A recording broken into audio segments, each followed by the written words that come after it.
welcome back. Today I'm going to be teaching you how to make spaghetti squash. This is one of my favorite recipes and it's just so delicious, easy, and very healthy. The first thing we're going to do is we're going to take out all of the insides of our spaghetti squash. We do not want that in there. So I do that using a spoon. So I just took out the insides of this one, and the easiest way to do this is to just scrape it with a spoon until it all comes out, and then you take it and you scrape it all the way to the bottom and you just toss it in the garbage or in the garbage disposal.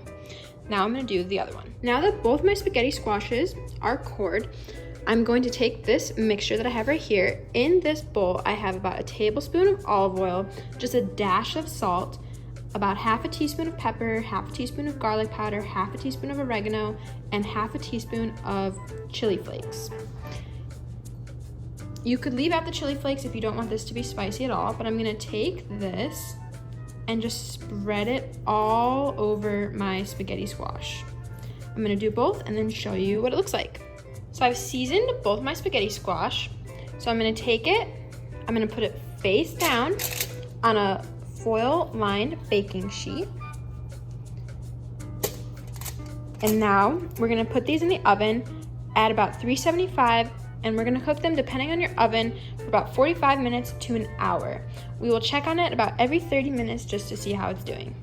My spaghetti squash have been in the oven for about 45 minutes. I'm gonna flip them over and see how they're doing. Let's see. It looks like they could use a little bit more time. So we're gonna put them back in and check them in about 10-15 minutes. Before putting them back in the oven, I like to shred them. So you just take your fork and you go like this.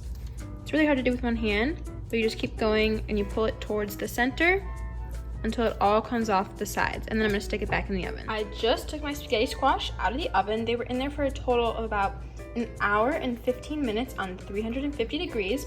I like to let them cool a little bit before I do this next step. The next step would be to make sure that all the strands are off the side. It's easier to do when it's cool because you can, kind of grab the spaghetti squash if it's not really hot. The next step is going to be to put it in whatever sauce you like. Here's my spaghetti squash outside of the shell. I just have it on a low heat in my pan, and now I'm going to add my sauce. I've added in my sauce. I'm using a vodka sauce here. I added in about 14 ounces, but it's really up to you how much you add if you want it, more or less saucy. And then you just stir it up and get it all coated. Here is our finished product, homemade spaghetti squash. Super easy, so yummy, and very healthy. I topped mine with a little bit of Parmesan cheese, but that is definitely optional and up to you. Enjoy.